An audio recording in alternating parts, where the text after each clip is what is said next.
최준영 박사의 지구본 연구소, 오늘도 흥미로운 전 세계 이야기 전해드립니다. 반갑습니다, 정프로고요. 네, 최준영입니다. 네, 박사님 오랜만에 만납니다. 그러게 말입니다. 네, 워낙 요즘에 이제 전 세계에서 일어나는 일들이 많다 보니까 그것도 네. 소화하시느라고 네. 여러 또 전문가들도 모셔서 말씀 나누기도 했는데, 그래도 또 지구본 연구소에서 또 오리지널리티를 또 지켜야죠. 놓칠 수 없는 전 세계 여행. 오늘은 어디로 가나요? 네, 지난 시간에 이제 제가 이제 미국에 가는 이제 현대차 네. 이야기를 했고, 그 중에 이제 현대차 이제 그룹의 계열사인 이 현대제철이 미국 루이지애나에 60억 달러 이제 투자를 해서 새로 제철소를 만든다라는 네. 이야기를 이제 했는데, 많은 분들께서 이제 되게 관심을 많이 보여주셨어요. 그래서 이왕 뭐 이야기 나온 김에 네. 우리가 이제 종종 미국 주 이야기를 했었지 않습니까? 네. 뭐 조지아 뭐 소개하기도 했었고 여러 주 이야기를 했으니까 이번에 오래간만에 다시 또 루이지애나. 예. 루이지애나 가보신 적은 없으시죠? 아, 가보진 못했고요. 네. 되게 하여튼 남쪽에 그렇죠. 뭐 재즈 좀 유명하고, 그렇죠. 뉴올리언즈 재즈. 뉴올리언즈, 예. 그리고 뭐 태풍 피해 뭐 카트리나, 예. 허리케인 오면은 맨날 나오고. 예. 그다음에 이제 먹는 거 뭐 케이준. 아, 예. 케이준 그 치킨, 예. 뭐 아, 치킨 뭐 소스 뭐 해가지고 자고 한. 그게 이 동네군요. 이 동네 이야기. 그 정도가 그냥 제가 뭐 이렇게 갖고 있는 루이지애나 흑인들이 이제 비중이 굉장히 높고. 그렇죠. 그리고 그 이제 정도 지구본 연구소 좋아하시는 분들은 최근 들어서 이제 뭐 미국이 그린란드 뭐 이런 이야기 하니까 그래 네. 미국이 옛날에 루이지애나 샀지. 프랑스에서 산 건가요? 그렇죠. 프랑스 나폴레옹한테 샀지. 뭐 이 정도 이야기는 이제 알고 계시는데, 뭐 오늘 그리고 이제 다음 시간에 걸쳐 가지고 한번 루이지애나 이야기 한번 이야기를 해보려고 합니다. 네. 예.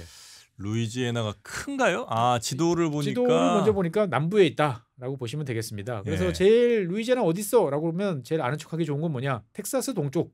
텍사스 바로 옆이네요. 텍사스가 크잖아요. 그러니까 바로 예. 동쪽이에요. 그래서 서쪽에 루이지애나 중심으로 보면은 서쪽에는 텍사스가 있고, 동쪽에는 이제 미시시피 주가 있고, 그다음에 북쪽으로는 아칸소.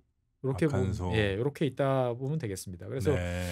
이 지역은 뭐 지난 시간에 말씀드렸습니다만 보시면 여기 펠리컨이에요? 페리컨입니다. 이 동네에 많이 사는 새. 그 동네 많이 살아요. 펠리컨으로 유명한 동네다 보니까 이렇게 있고, 아까 이제 면적 궁금해하셨는데 면적은 이제 13만 5천 제곱킬로미터입니다. 우리나라보다 크네.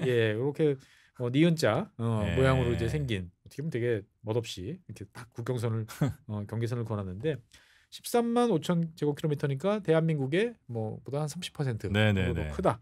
미국에서는 31등입니다. 미국에서는 30. 중간쯤 되네요. 예, 그 정도 보시면 되겠습니다. 큰 나라다 진짜. 어떻게 중간쯤 되는데 31번째.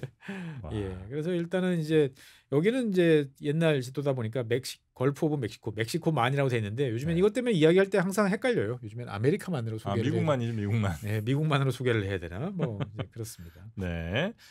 여기가 그러면 인구는 어느 정도 됩니까? 전체 인구는 이제 459만 명, 460만 명 정도 돼서 미국 전체적으로 보면은 한 25위 딱 중간쯤. 그것도 중간이네. 네, 중간쯤 되는데, 이 이제 루이지애나 같은 경우는 이렇게 쭉 보시면은 인구 이제 밀도를 쭉 보면 이쪽 해안가 쪽 여기 이제 뉴올리언즈라든지 거기가 뉴올리언즈예요. 여기가 뉴올리언즈, 그다음에 여기 베턴루지 주도가 되는 이런 대도시 지역이 있고, 나머지는 이제 많이 인구 밀도가 낮다라고 이제 보시면 되는데. 저기도 엄청 덥겠다, 그죠? 그렇죠, 딱 더운 지역입니다. 그래서 이 동네 인구 같은 경우가 이제 최근 들어서 이렇게 보면은 증가하는 동네는 역시 뭐 여기도 대도시, 뭐 이런 뉴올리언즈라든지 이런 데만 좀 증가하고, 전체적으로 보면 좀 감소를 지금 많이 하고 있는 이제 그런 곳이다. 근데 어쨌건 대도시 중심으로 인구가 늘어나서 전체적으로 보면 감소는 안 하는데 1980년대까지는 이 지역이 뭐 거의 10년에 한 15%씩 막 축축 늘어났어요.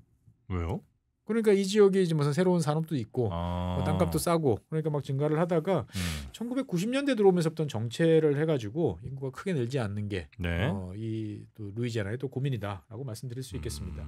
예. 자, 그럼 이제 이 루이지애나 뭐 땅이나 이런 데 특징 한번 좀 봐야죠. 뭐 그전에 이제 아까 뭐 이제 흑인이 많다라고 말씀하셨는데 생각보다는 흑인 비중이 좀 낮아요. 그래요? 예, 흑인 비중이 뭐 유권자 기준으로 보면은 이제 이건 유권자 등록을 했으니까 더 낮을 수는 있겠습니다만, 다른 통계를 봐도 흑인이 한 30%에서 35% 사이. 그래요? 예. 백인이 한 60%. 그다음에 히스패닉이 한 4.5%. 뭐 이 정도 됩니다. 그래요? 흑인이 훨씬 많은 줄 알았더니. 이게 이제 흑인이 많다라고 하는 거는 1900년대 초반, 그러니까 20세기 초반 예. 이때만 해도 흑인 비중이 한 절반이었어요. 예.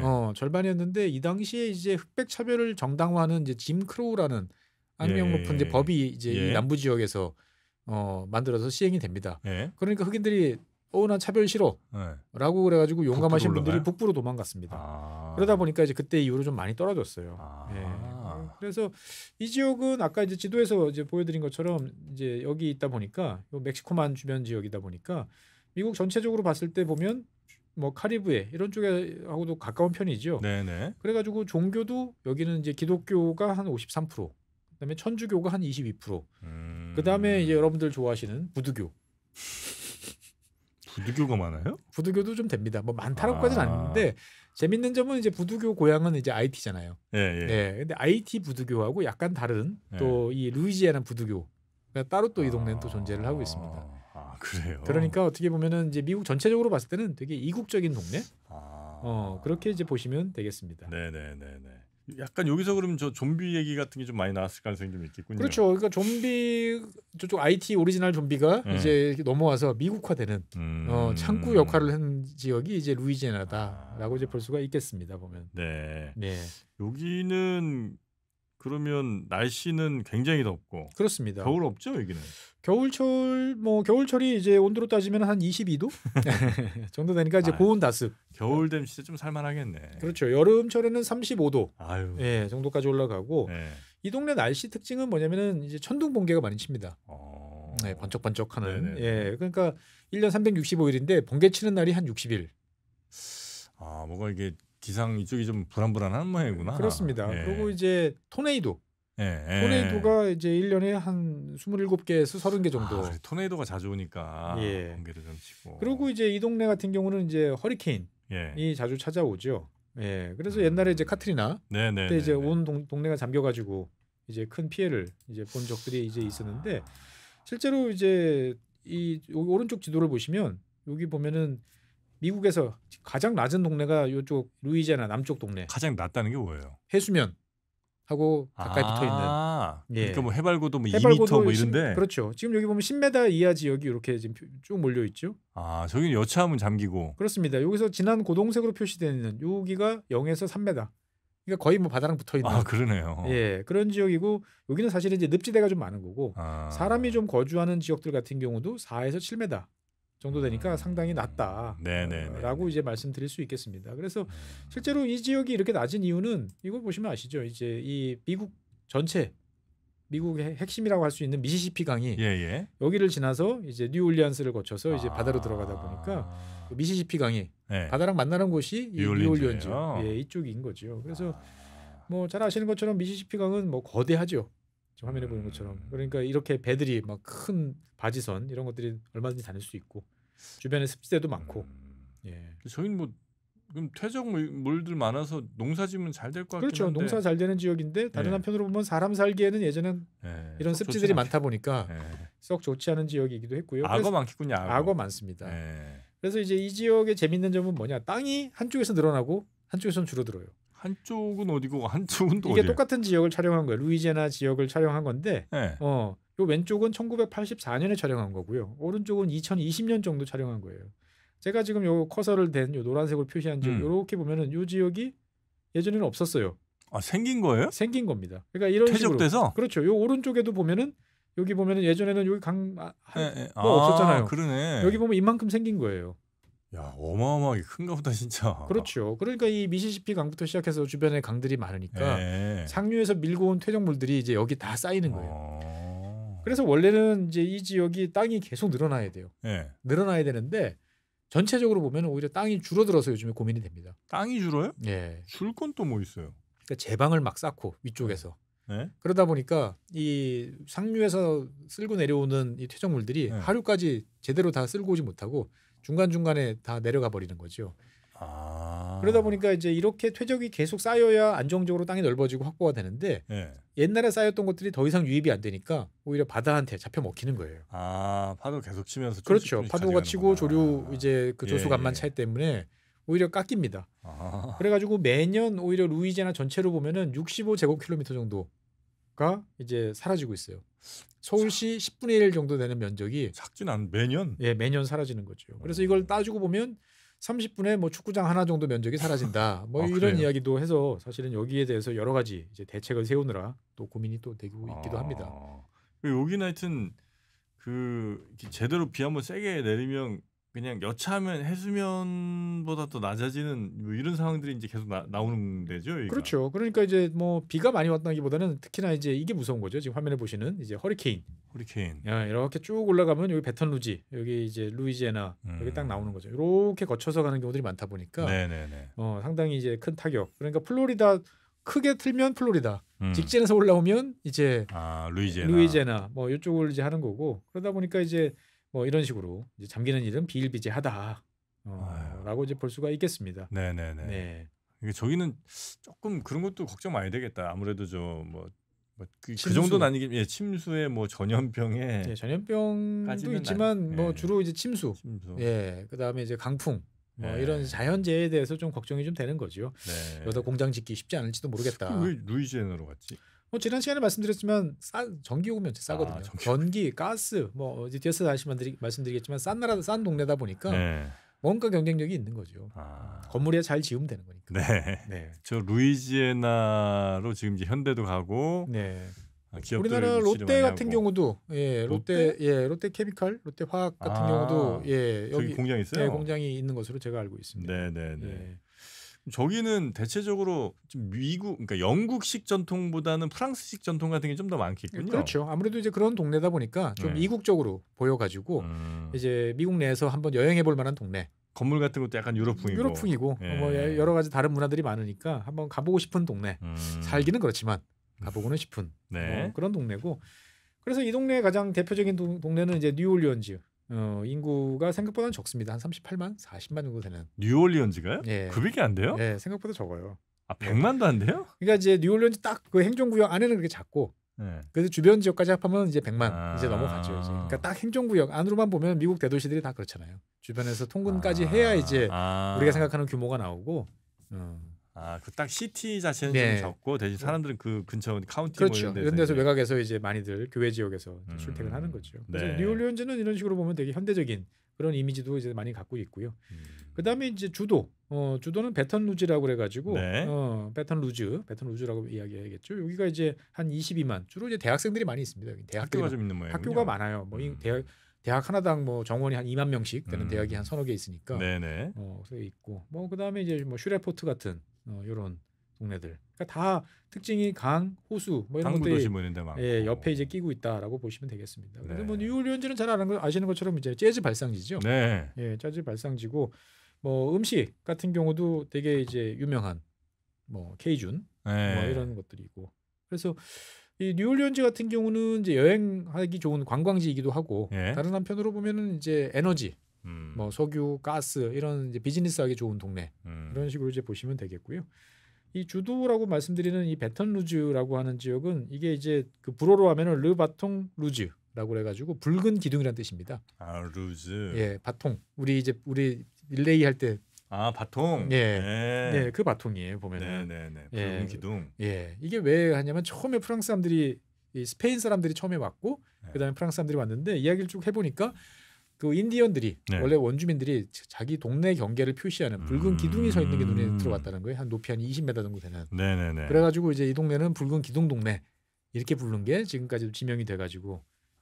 바통 루즈군요. 예, 배턴루즈. 이렇게 생긴 동네다라고 이제 보시면 되겠습니다.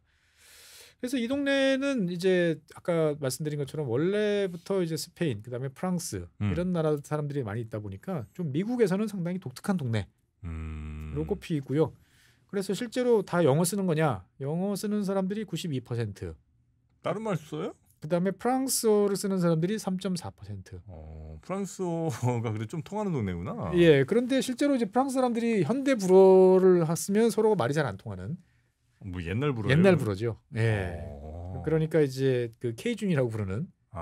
예. 그러니까 이제 루이지애나식 사투리. 네네네. 옛날식.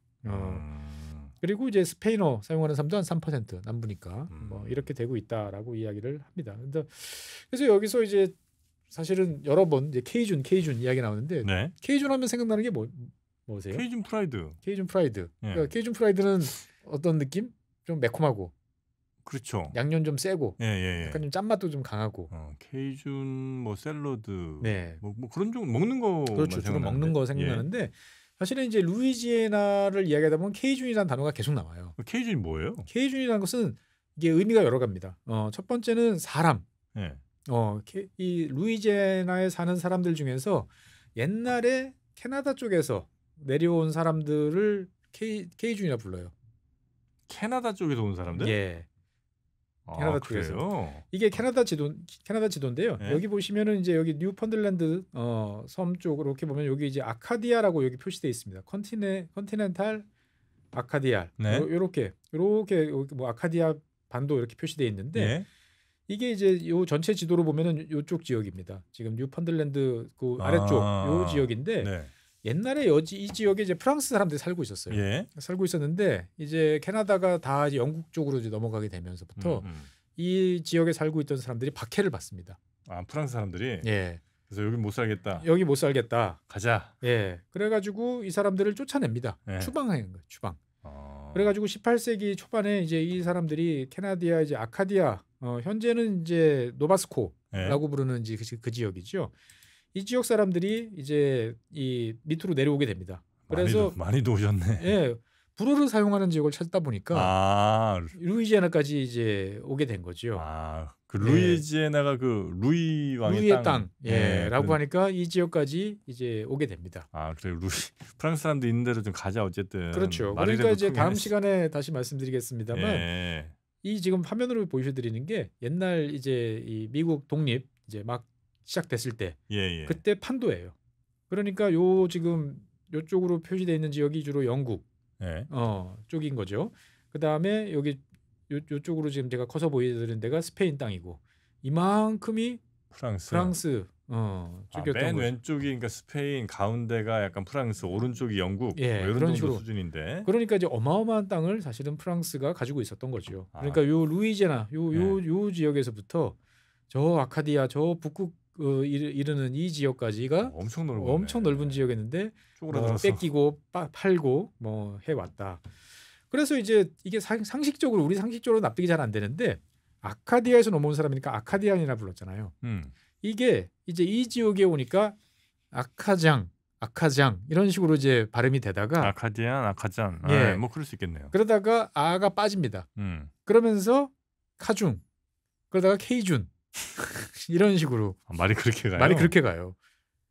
침체, 딤체, 김치 뭐 이렇게 이거보다 훨씬 더 많이 되는데 극적으로 가네. 이게 되나 싶은데 자고 저도 찾아보니까 다 이렇게 바뀌었다고 그래요. 아카디안에서 아카장으로 바뀌었다가 아가 떨어지면서 카장 그러다가 그게 영어식으로 바뀌면서 케이준 뭐 이런 식으로 그러니까 사실 따지고 보면 저 캐나다 아카디아라는 동네 이름이 이 동네 와서 이제 케이준이 됐고 거기서 살던 사람들 그리고 그 동네 사람들의 문화를 가리키는 게 케이준. 그게 케이준이에요. 라고 하기도 하고요. 그다음에 이제 그러다 보니까 이제 음식과 관련돼서도 당연히 케이준. 그럼 우리가 먹는 케이준이 대체로 프랑스식이라는 건가? 그 프랑스식인데 이 지역에 오고 나니까 이 지역에서는 프랑스 사람들이 전통적으로 사용하던 재료들이 별로 잘 없는 거예요. 현지화해야죠. 그렇죠. 현지화해야 되죠. 이 지역은 습지가 많다 보니까 밀보다는 쌀이 많았습니다. 그래요? 그리고 뭐 미시시피 강에다 나가서 샀던 아니면 멕시코만에 나가던 어쨌든 해산물은 많아서 굶어 죽을 일은 없어요. 그리고 사탕수수 많이 있습니다. 달달하게도 만들 수 있어요. 그리고 이제 이 지역에서는 습한 지역에서는 원래 돼지들이 뭐 많았는지 이 동네에서는 이제 식용유를 주로 라드를 썼어요. 그리고 이제 더운 지역이다 보니까 무슨 마늘, 뭐 양파 이런 것들도 꽤 많고. 그러니까 그 쌀, 뭐 수산물, 그다음에 돼지고기 라드, 그다음에 마늘, 양파, 칠리, 후추 때려 넣어서 음식을 만드는 거죠. 그게 이제 케이준 스타일이에요. 그렇습니다. 그러니까 일단은 양이 많고, 풍성하고, 그다음에 기름지고, 그다음에 더운 지역이니까 좀 맵고 짜고, 그리고 칼로리가 높으니까 이 육체 노동하는 사람들한테는 땀만 흘리는 사람한테는 좋은 거죠. 그래서 보통 이제 우리가 케이준, 뭐 해산물, 뭐 이렇게 나오는 게 이제 이 동네로 하면은 이제 잠발라야라고 하는. 잠발라야. 많이들 먹잖아요. 매콤해서 우리나라 분들 이렇게 좋아하시는 거고. 정말 비닐봉지에다 막 이렇게 그렇죠. 양념해서 주는 건가? 예, 예. 맞습니다. 그다음에 요게 이제 부댕이라고 부르는 부댕? 예, 피순대. 프랑스식 순대. 아 그래요? 예, 이 루이지애나 이 케이준 음식입니다. 예. 아 저런 것들을 주로 이제 먹고 저런 것들이 이제 맛있으니까 예. 전 세계로 퍼지는데 저건 이제 케이준. 케이준. 그래서 루이지애나 예, 그렇죠. 그래서 케이준 이 소스가 있잖아요. 예. 가루가. 케이준 소스. 예, 그런 걸로 이제 유명해진 거죠. 그러니까 어떻게 보면은 케이준이라고 그러면은 또 이 루이지애나 음식을 또 가리키는 그런 단어이기도 하고요. 그다음에 이제 아까 말씀드린 것처럼 이제 루이지애나 프랑스어 쓰는 이것도 그냥 케이준이라고 불러요. 아 그 사람들을. 예, 그냥 예. 그리고 루이지애나 그 프랑스 사투리 이걸 또 그냥 케이준이라고 부르기도 하고. 네네네. 그러니까 뭔가 좀 이국적인 거는 다 케이준 이렇게 부르면 된다라고 보시면 되겠습니다.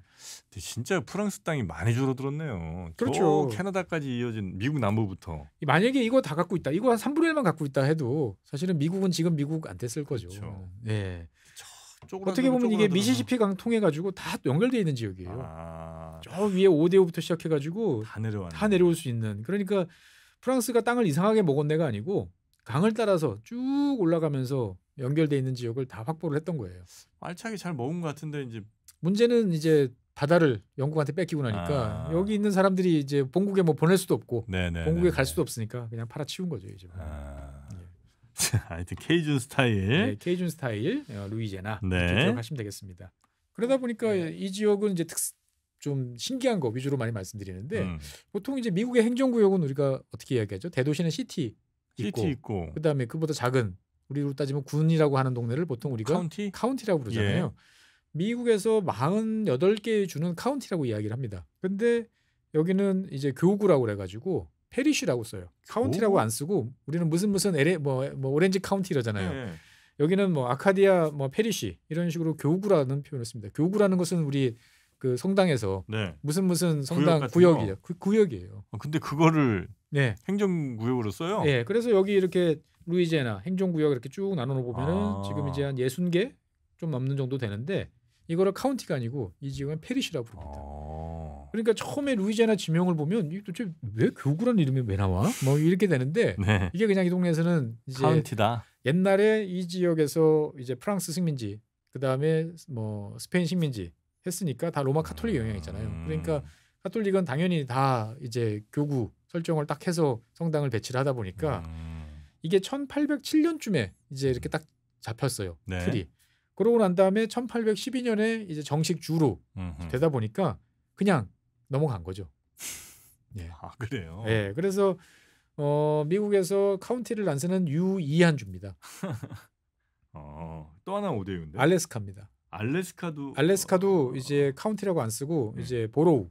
보로? 예, 이게 BOROUGH라고 그래가지고 보로는 처음 들어보네. 예. 거기서 이렇게 씁니다. 보면. 네. 그 두 주만 카운티를 안 쓰는데. 네, 카운티를 안 쓰는데 그 중에 하나가 본토에서는 유일하게 루이지애나다. 그래서 자관 이제 루이지애나에 출장 가실 분들은 자관 페리쉬라는 이런 단어를 되게 많이 보실 거다. 당황하지 마시라. 네, 당황하지 마시라. 네. 라고 이제 말씀을 드리겠습니다. 네. 그러다 보니까 이제 프랑스 영향을 많이 받다 보니까 주 법이 미국 다른 지역하고 좀 달라요. 그러니까 다른 지역은 다 당연히 영국식.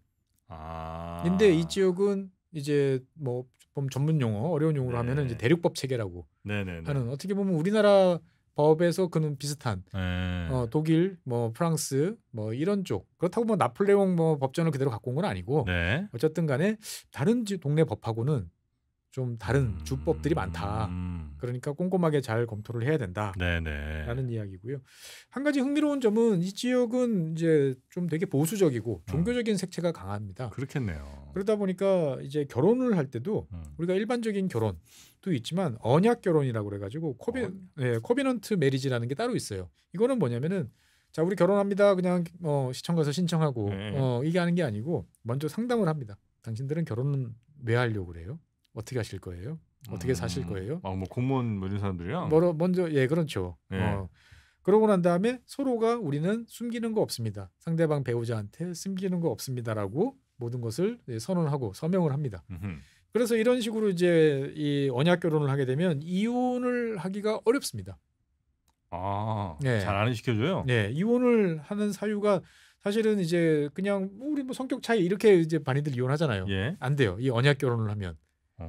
상대방 배우자가 간통을 했든지 아니면 중범죄, 뭐 살인이라든지 아. 강도라든지 이런 중범죄를 저지르든지 아니면 서로가 이미 도저히 같이 살 수가 없어서 2년 이상 떨어져 살았다라고 하는 게 증명이 되는 별거가 있든지 이렇게 이제 해야만 이제 또 그것도 별도의 이제 상담을 거쳐서 이혼을 하게 되는.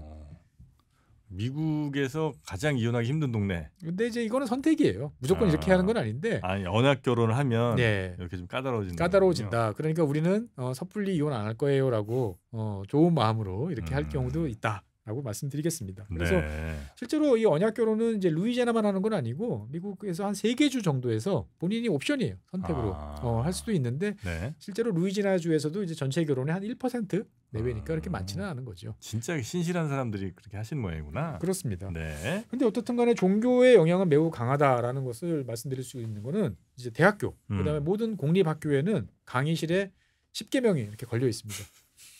강의실에 미국에서? 네. 의무예요. 그래요? 네, 주법으로. 그러니까 이제 종교적 영향이 매우 강한. 그래서 이제 학교에서 가르칠 때도 이제 그 창조론 이런 것들을 같이 가르칠 수 있는 네, 그런 동네다. 그 동네예요. 그렇습니다. 딥사우스라고 하는 이제 그런 동네인 거죠. 이런 데서는 타종교 가진 사람들이 편하게 살기 조금 쉽지 않겠다. 뭐 남한테 대해서 그렇게 배척하지는 않는데 어쨌든 간에 이제 이 종교라는 것이 일상에 이거를 굳이 뭐 개인적으로 봤을 때 나의 프라이버시니까 그냥 공공생활에서는 노출하지 않아 라기보다는 당당하게 이야기하는 경향이 되게 강하다 라고 이해를 하시면 되겠습니다. 어쨌든 네. 미국 전체적으로 봤을 때 특히 이제 그 민주당 계열에서 봤을 때 보면 납득이 안 되는 동네 이렇게 볼 수도 있지만 또 다른 쪽으로 보면은 네. 자기들 전통을 고수하려고 노력하는 동네 뭐 이렇게까지 해석할 수도 있죠. 네, 여기는 뭐 먹고 삽니까? 주로? 뭐 먹고 사냐라는 질문에 대해서는 이 동네는 기본적으로 에너지가 꽤 많습니다. 에너지 자원이 많습니다. 뭐 있어요? 지금 화면에서 왼쪽이 이제 오일인데 옆에서 보시면은 이제 그 텍사스가 텍사스가 이제 한 18억 배럴 정도 생산을 한다 그러면 여기는 한 3,500만 배럴 정도 생산을 하니까 뭐 어느 정도 생산을 하는 거죠. 그러니까 네네네. 미국 전체 원유 생산량 하루 1,400만 배럴 정도 생산하는 세계 최대의 이제 원유 생산 국가인 미국에서 한 10% 정도를 이 루이지애나주가 담당을 하고 있다. 꽤 나네 그래도. 그렇습니다. 그러니까 보유량은 10%, 네. 생산량은 한 3위 정도까지 올라가요. 그러니까 미국 전체적으로 봤을 때 꽤 많은 원유를 네네. 생산을 하고 있고, 그다음에 여기 바다랑 접해 있잖아요. 네. 멕시코만이랑 접해 있다 보니까 정유소, 정유시설, 그다음에 석유화학시설 이런 것들이 어마어마하게 많습니다. 그러니까 정유시설만 루이지애나주에 16개가 있어요. 여기서 만들어가지고 네. 이제 배에 실어가지고 다른 동네로 이제 수출하기 좋은 거죠. 그리고 가스도 이제 꽤 많다 보니까 이 지역을 이렇게 쭉 찾아보면 뭐 오일 가스 인프라스트럭처 이렇게 해서 점으로 찍어보면 여기저기 막 깔려 있죠. 예, 그러니까 석유, 가스 그리고 관련 산업들. 그러니까 뭐 화학 산업도 꽤 발달한 그런 동네고 천연가스 같은 경우는 미국 전체에서 한 25% 정도가 여기서 난다. 와, 많이 나네. 네, 그러니까 이 에너지 관련한 뭐 여러 가지 파이프라인, 뭐 그다음에 설비, 시설 이런 거 연결해 보면 이렇게 정신없는 지도가 그려지는 동네가 루이지애나다라고 이제 볼 수가 있겠습니다. 네. 예. 자원이 많은 동네고. 그래서 이제 우리나라 뭐 이제 에너지 다소비 업종들 같은 경우는 이제 이 지역을 자꾸 선호를 하는 거죠. 가면 뭐 기름도 싸게. 그렇죠. 완전히 아무 업도 없는 맨 땅이 아니고 이미 에너지 산업은 많이 자리를 잡고 있으니까 거기 뭐 익숙한 뭐 협력업체들이라든지 뭐 같이 하기가 쉽지 않겠냐라고 생각하는 거죠. 그럼 석유화학, 철강 뭐 이런 데 가기가 좋겠네요, 진짜. 철강은 사실 그 동안에는 별로 없었는데 이번에 현대차가 이제 그 가게 된 거죠. 현대제철이 가게 된 거고. 그래서 어떻게 보면은 뭐 그래 생각해 보면 상당히 터프한 이제 그런 동네구나라는 생각도 좀 할 수 있고요. 근데 이제 너무 터프한 동네로 보이는 게 싫었는지 이 루이지애나주 같은 경우는 이제 영화 산업 뭐 이런 쪽에도 꽤 지원을 많이 해줍니다. 그래가지고 미시시피강 주변 지역을 비롯한 여러 가지 촬영할 곳이 많습니다. 그리고 이 지역에서 촬영하면 뭐 경비도 지원해드리고요. 그래요? 이 지역에서 뭐 회사를 설립하시면 여러 가지 지원들, 세금 혜택 많이 드립니다. 해가지고 이제 영화, 게임 업체들도 많이 갑니다. 그래서 화면에 보시는 것처럼 이런 촬영들 이제 많이들 하고 있어요. 그래가지고 당연히 미국에서 보면 뭐 이 영화 산업, 뭐 TV 관련한 산업은 캘리포니아주가 1등인데 2등이 뉴욕인데 3등이 루이지애나입니다. 그래요? 네, 여러 가지 세금 혜택도 많고 그다음에 뭔가 이국적인 풍경 이런 거 촬영할 때 많잖아요. 우리 옛날 풍경. 뭐 1950년대, 60년대 그 남아 있는데 이제 촬영하기 좋은 거죠. 그러다 보니까 루이지애나를 꽤 선호하는 이제 그런 면들도 있다라고 말씀드리겠습니다. 네. 아니 그래도 일단은 아까 그 땅 지대나 이런 게 네. 확실히 그 강에서 내려온 퇴적층이 땅을 비옥하게 만드니까 그렇죠. 농업도 좀 많이 할 것 같은데 농업 많이 안 해요? 많이 합니다. 총 810만 에이커 정도라 보니까 327만 헥타르인데 우리나라 전체 경작지 한 2배쯤 됩니다. 예. 아 그래요? 네. 괜히 우리가 걱정해졌네요. 전혀 걱정할 필요 없습니다. 그래서 여기는 신기하게도 이제 가족농이 좀 많아요.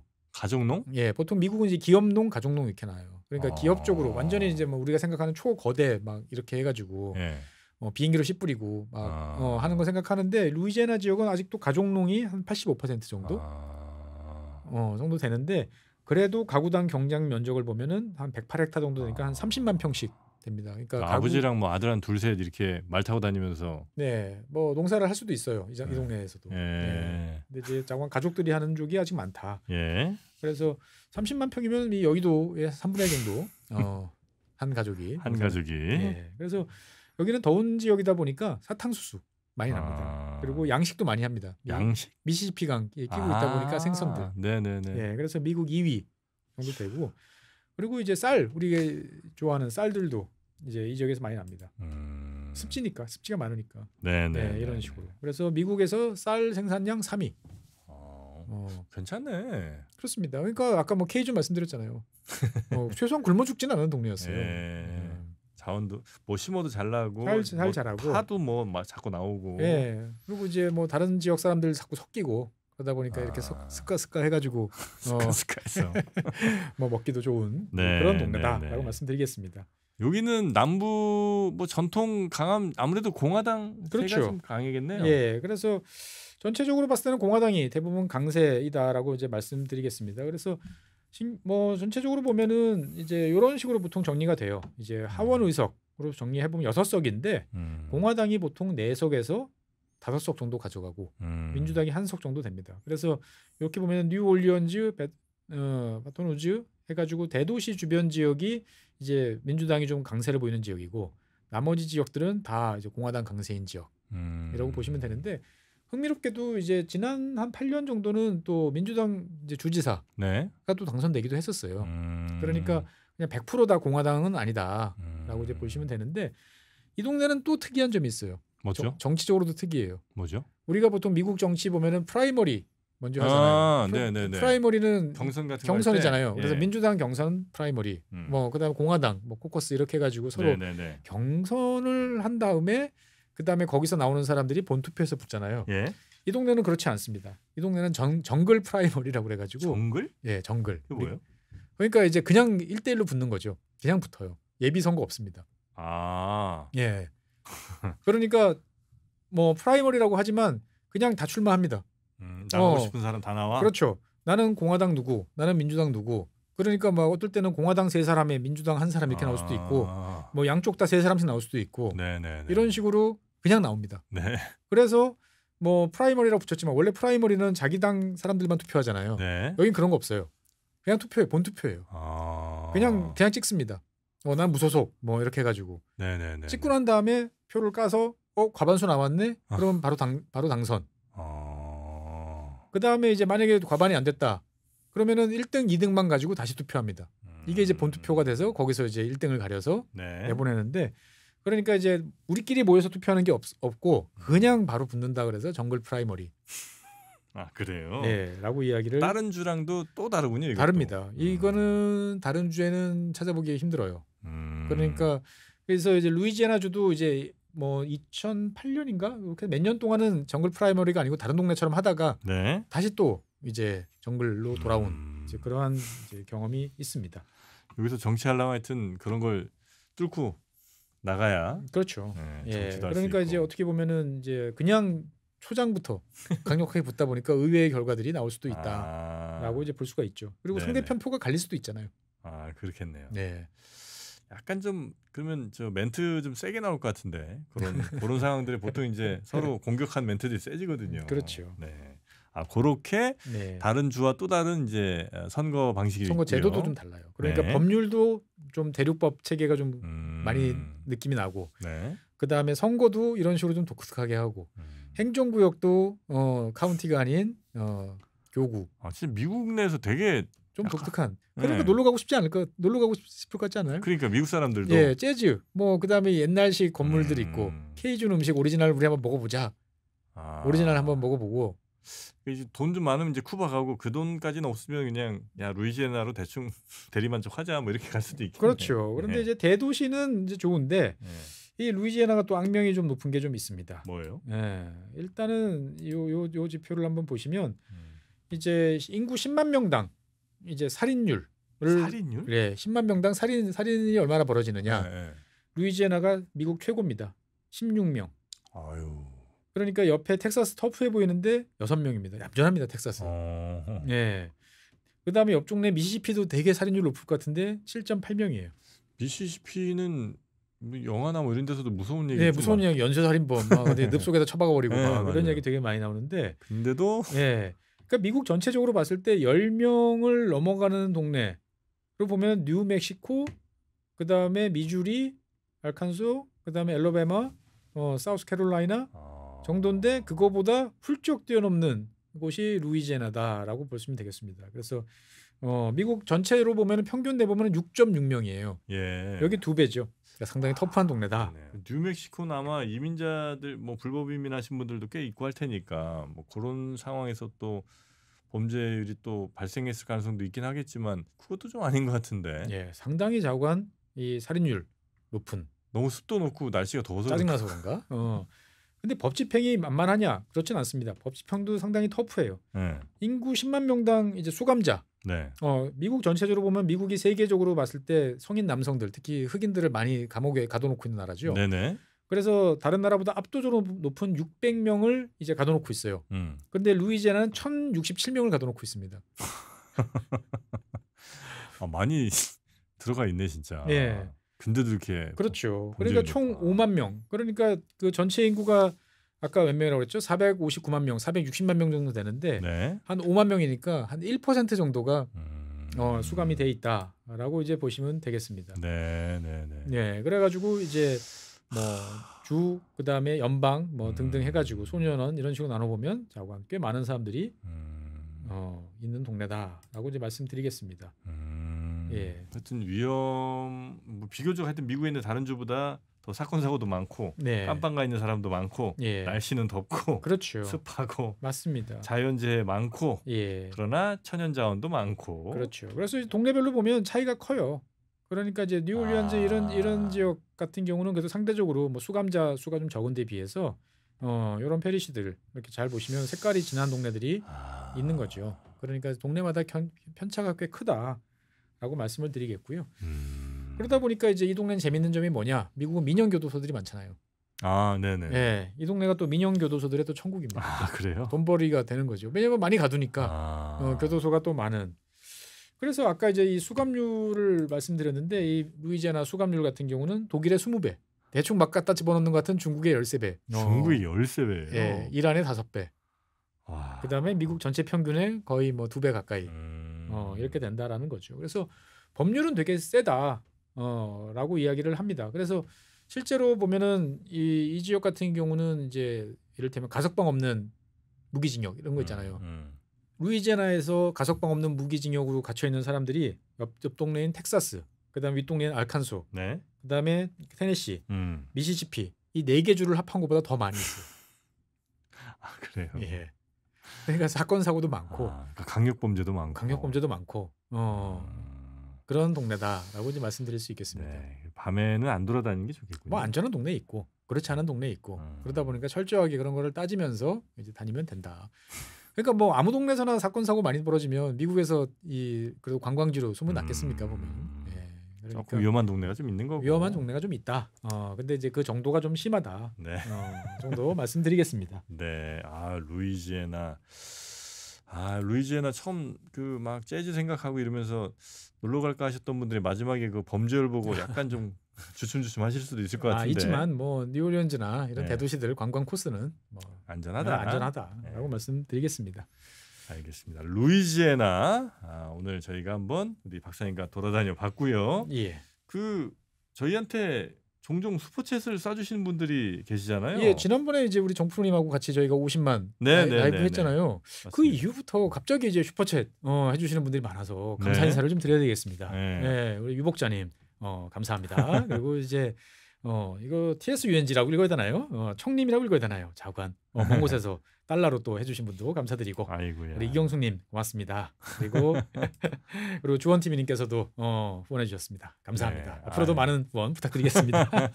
네, 이렇게 또 좋은 마음으로 후원해 주시면 또 제작하는 데 더 많이 도움이 좀 되지 않을까 싶고요. 오고 가는 정이죠.